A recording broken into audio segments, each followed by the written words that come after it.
I'm like super excited to share some of the things that like I have found. You know what I thought about? I was like, it would be really interesting if like we found the same thing. I thought about that And we want to talk too. about. Man, that's gonna be really Oh my crazy gosh. if we have the That would same be funny. ones, but That'd be yeah. real funny.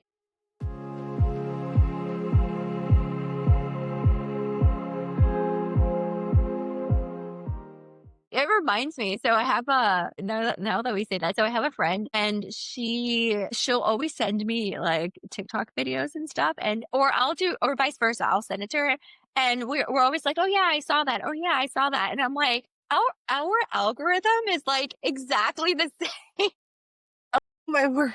Yeah, so it's really interesting. So yeah, so I was like, you never know, like with things that we're interested in. Clearly, like we're therapists, like we have a few things in common. So I'm like, I wonder if we found similar things to talk about. So I Mhm. guess we'll see. So do you want to Yeah. start maybe? Yeah, so I looked up news articles from like our kind of local, but some of them are national. And I was thinking about it when I was doing this too, because I try to get news that I need to have in order to like Uh, know what's going on for my clients, but I don't like to overload myself with like, all the news because mm, it gets unhealthy. And I was thinking about it because I have one client specifically who I get a lot of news from.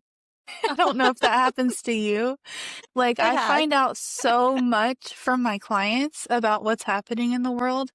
It's crazy. Well, this first article I found, um, is the headline is Going on Vibes. Americans are making big life choices on intuition, a poll shows. So they did Ah, a poll on 2,000 US adults split evenly by generation and found 7 out of 10 people base their big life decisions on some sort of factor ranging from intuition, which was 36%, prayer, which was 29%, and general vibes was 19%. Yeah, and then interesting. Wow. it said 2 in 5 Gen Z, so 22%, base these choices on social media posts. Wow. Okay, Yeah, well, I mean, I'm laughing, but I fall in that category. me too. Me too. It's Interesting. yeah. Okay. Okay. What are your thoughts on it? Huh. I mean, I see it, like, I hear it from, like, Mhm. friends and clients, like, trusting your gut, praying and hearing, like, an answer Mhm. back about it, and I do that, but going off of vibes is I don't know about that. What are we talking about? No idea. Oh my gosh, that's funny.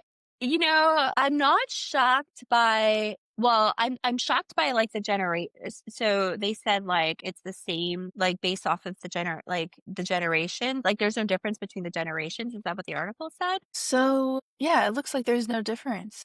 That I'm shocked by. That I I find to am be really too. interesting. I would think that there would be a difference there for some reason. Now, what the difference would be, I don't know, but I feel like there would be a difference there. Yeah. But yeah, I wonder if there's a difference between genders. Like that's something that I think would be really interesting. I think naturally we do hear like generally speaking women do talk a lot more about like having like this women's intuition or like, this they follow their gut more or make more emotionally based decisions, not necessarily not in a negative way necessarily, versus men, that might make decisions based off of like facts or something like that. So it'd be interesting to Mhm. see like what research says about that. But yeah, I definitely fall in that pool. I mean, the word I would probably use is like discernment personally Right. versus like vibes or something like that, where I just Exactly. feel like I'm discerning something and I just kind of Yeah. make a decision based off of that. Yeah, and I feel like I mean, has it been wrong sometimes? I don't know, possibly, but I feel for the most part, like I've kind of learned to be able to gauge, what just feels right kind of in the moment or something. So, I don't Yeah. know. And from a therapeutic perspective, I think something I've been trying to learn, or I feel like I've learned it now, is How to determine a gut feeling from anxiety and Hmm. where that feels in your body, like where it feels different. Like a gut feeling might feel like a tightness in my gut, but then anxiety might feel like a twisting or even like a feel it in the rest of my body kind of situation. So then there's like noticing that pattern and going based off of your gut feeling instead of an Mhm. anxious thought. Yeah, that's a really good point you bring up. That's true. And you're right, because as I think about as I think about it, like for me, typically there's been some kind of peace that I feel like when I've made decisions like based off of like something that I've discerned is like the right decision, to make. Whether or not people on the outside looking in who are viewing like the facts or objectively looking at the situation feel like it's the right decision. Yeah. That's an interesting that's an interesting article. So I wonder then, where do you feel like people's like loved ones' opinions or like facts that where do you feel like that kind of stuff falls into plays a part in the decision making process when it comes to like the whole pie when you think of it? There's like the intuition, let's say, and then there's receiving like guidance or feedback from like loved ones. And then there's like looking at, the facts objectively. Like, where do you think those other pieces kind of fall when you're looking at like the decision making, like pie as a whole? My first thought is like an even thirds, Mm. but I don't think I don't think I would follow No, me either. that. But it kind of makes me think of the Myers-Briggs personality test because that is based Uh, off you're of, right. intuition versus facts, so or logic. But I don't know. I feel like people generally have a balance of both and they may lean kind of like introvert extrovert. Like you have both, but you can lean one side or the other. Mhm. So maybe it falls on a spectrum, like different for everybody, but I do think those other things should play a part as well. Yeah, you're right. What's your like Myers-Briggs thing?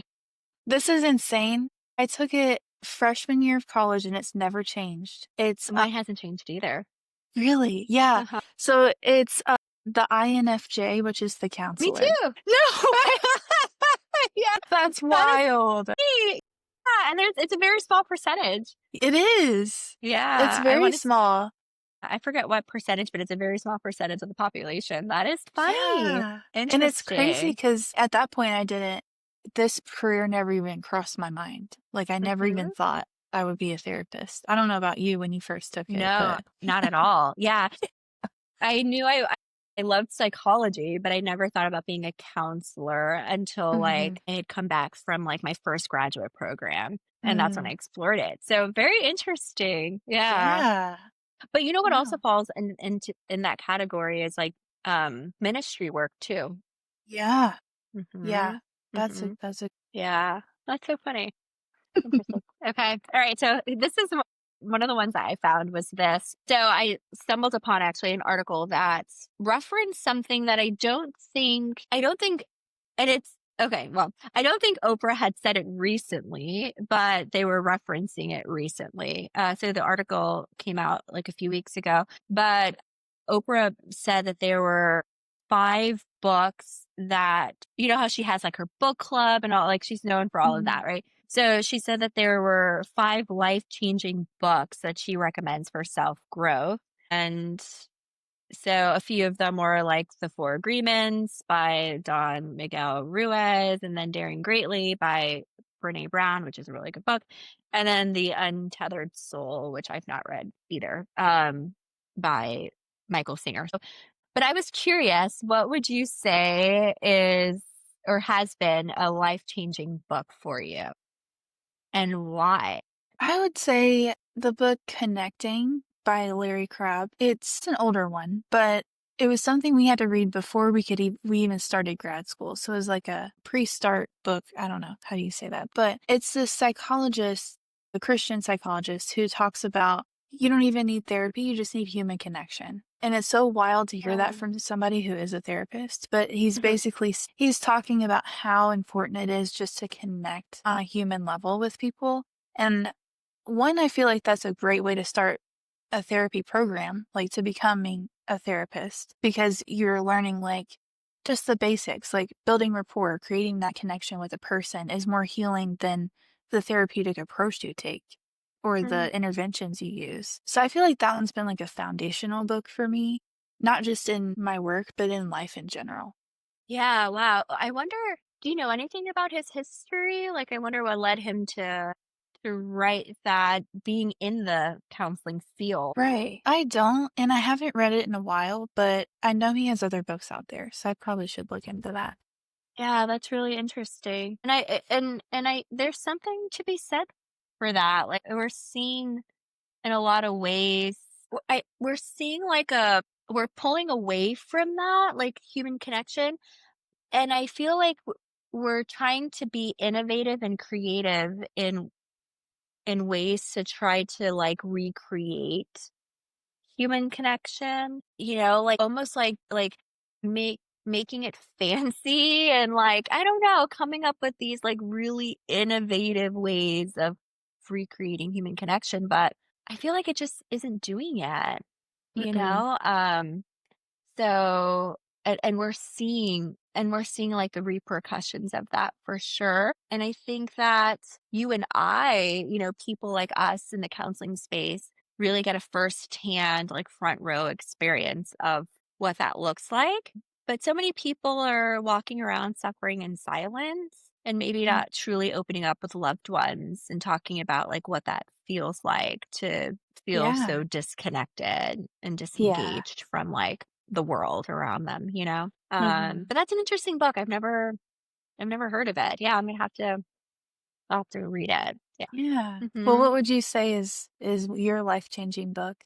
Yeah, it was I think I've mentioned it to you before, but it's Jesus Through the Eyes of Women Yes. is Yeah. that's the book. When I read it, it, like, absolutely changed my life in many ways. I think that I felt seen, for the Mhm. first one of the first times, truly seen. But then also I also felt like the way that I feel, the things that I think, or, like, how I view things was actually like somebody had captured it and, like, like actually written it down and published it. So like that was really cool to see it. And also then to have someone, when you feel like somebody's in agreement with you and it's like, oh, okay, like confirmation essentially. So like that was really nice. Like I really enjoyed reading that book. Mhm. I would 100% recommend it to people, and I don't know, I probably should read it again actually too. As you were Yeah. saying, you should probably read some of his other books. Yeah. Yeah, and I've read that book too, and now I need to reread that also because 'cause it's been a while, but Yeah.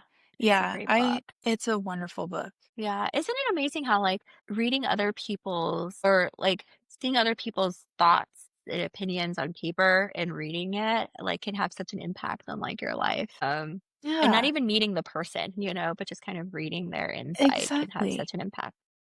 Yeah, I feel that way with fiction sometimes too. Like, such a Yeah. deep connection with those authors, but then it's just Mhm. made up stories, but then there's so much deeper meaning in, like, Yes, some of the stuff that they write. I agree. That's happening right now with the Daniel Steele book I'm reading. It's really Ooh. good. It's actually like, it's really good. I feel like it's kind of a mystery, although I don't know what genre she would, like, put it in. I have to look and see. It's a really good book. I'll share it with you after. Yeah, I Yeah. love a mystery. Yeah, yeah. So, alright. Yeah. Well, okay. So I actually this one's kind of what we had that consultation meeting last week and we were talking about AI.